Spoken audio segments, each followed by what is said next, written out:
All right, what's going on, guys? Welcome to NGP Manga Road. And quick warning: there's going to be a lot of spoilers in here. I'm not really. I'm just kind of going through my thoughts on what I felt about the manga. So yeah. So if you haven't seen it, this ain't the time to watch or listen. But overall, Zetman, good. It was good. It was good. It was a good manga. It's definitely, I'd say, worth the read, but too many. I feel like it suffered from one-dimensional characters. Like, I mean, they had a bit of depth, but they kind of lacked it. Then some really useless characters just kept showing up and up, like Koga's sister. I can't remember her name right now. Koga is he's basically the blonde guy. The he's I mean I something of a protagonist, but kind of the antagonist.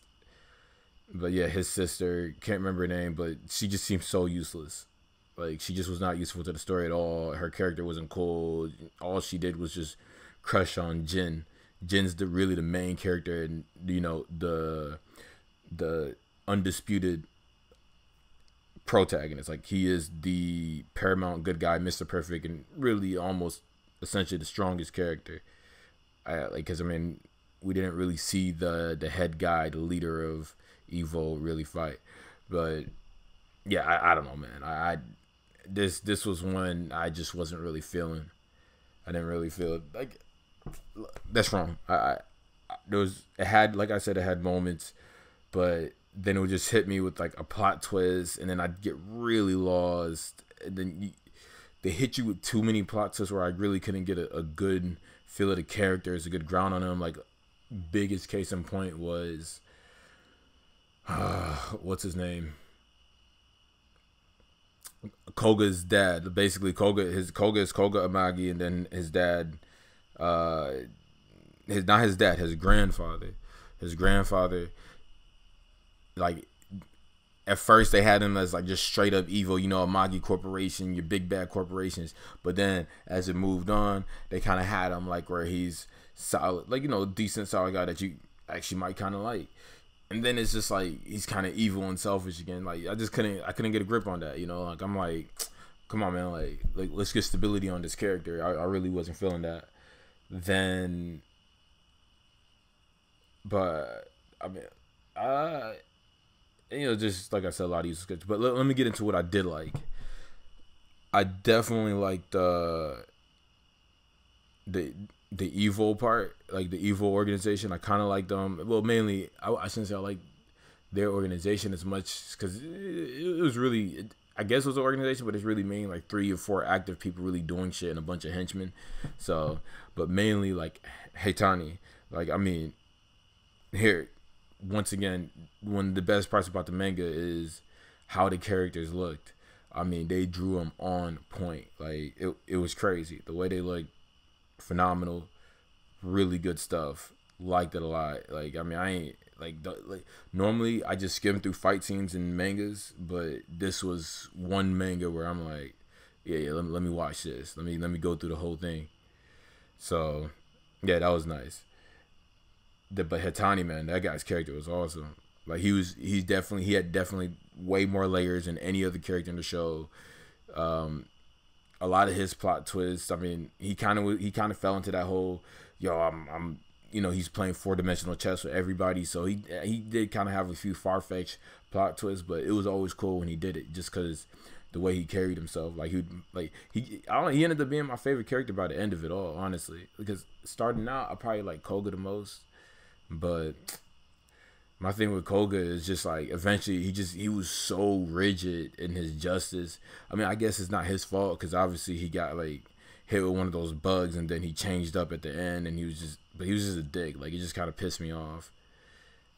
And yeah, most of the girls in the show were useless. I think that was another annoying part. I felt like, come on, man, like, you could have definitely like, why have these chicks here if you're not even gonna like make them useful? Like, they gotta do something for the story. Like, period. Like, they just didn't do anything. Like, it was just, they were just kind of ornaments. So I mean, it is what it is. I mean, I guess that happens a lot, but I felt like they could have had a bit of bigger role, or I should say bigger, a more meaningful role than just a crush on Jin. I mean, basically every chick in the show was crushing on Jin except one of them, honestly. And then, like, here, let me look at a couple notes right quick. I mean,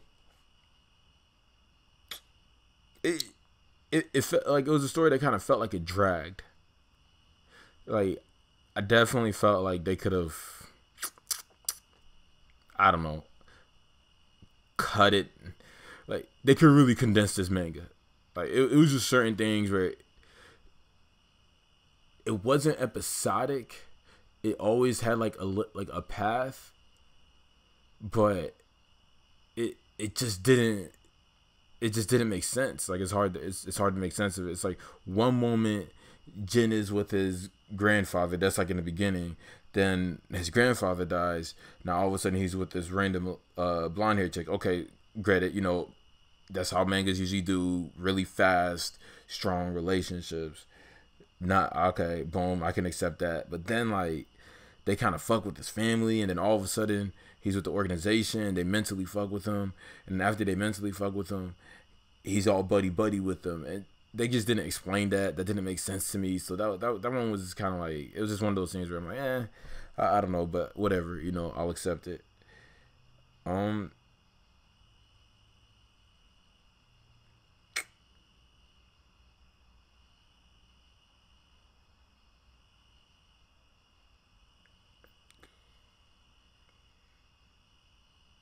Okay, one of the things that really drew me to the manga was when I read about it. It kind of got into like it had like a philosophy angle with like on the meaning of justice. So I was like, oh shit, cool.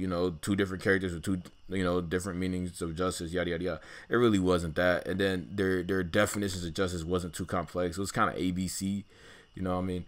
But they didn't hit us with like the straight good and evil, and they did give them kind of tough decisions at moments, but it was still just seemed like, I shouldn't say it was ABC, but the characters are just too one dimensional. Like, they had a good idea, but they just too 1D. Like, Jin always gonna do take the option that's gonna save the most optimal amount of people, even against his own life. Just typical like, I'm gonna kick ass kind of character. And then after Jin, you got Koga. Koga, goody goody. Like I said, goody goody two shoes. He kind of just followed Jin's lead on terms of justice. He had his own instincts, but he never, like, he was more, I guess, deep down, he didn't, like, his sister even asked him that, like, what is your definition of justice? And really his definition of justice was just to get, like, to be good and get attention, I guess. Like, because he wanted attention from his mom. His mom never really gave in the way that he wanted it. So he wanted justice, and like, I guess he wanted the love and the adulation. But that part of his personality got tempered down thanks to Jin. Like, after he met Jin, he really saw what it meant to do what justice is, which is to put yourself second after everybody else. And once he did that, that was, the rest is history. So he saw that in Jin, and he was like, shit, all right, like, I mean, I might as well do that myself. And that's what he tried to do, but I guess you could say all the people around him kind of said no, like, that's not right. Most people disagreed with Jin, because I mean, most people, I guess, in a way, was selfish. So like, that's kind of the way Jin stood out. He wasn't selfish. So yeah, so Koga spends a lot of time going against his natural instinct and all that, and it just kind of comes out at the end when they put the bug on him. Once they put the bug on him, I guess it's like a drug. I mean, I think the drug really brought out what he truly visualizes and wants from his justice. So yeah, it's really simple ABC justice, but I mean, it got really ABC with him because he started seeing things in black and white. I don't know, but cool. Basically, manga, cool concept, cool idea, really cool, like, really cool drawings, really cool characters. Like, as far as like the way they look, the characters themselves, one dimensional. Only worthwhile characters probably Haitani and maybe like one of the black suit guys that used to kind of like guard Jin. Like they were kind of cool, but beyond that, like it's just a really mediocre manga, man. Like honestly, I just can't even. It's just mediocre. That's my opinion on it. That's how I feel. I can't even really do a really good video on it. I mean, honestly, because I just don't care for it. Like it's very forgettable. I won't remember it in a couple weeks. It's done. It's in the like I don't know. It's not garbage. I've seen hot garbage. Definitely not garbage, but it ain't great. Just yeah, forgettable. That's about it.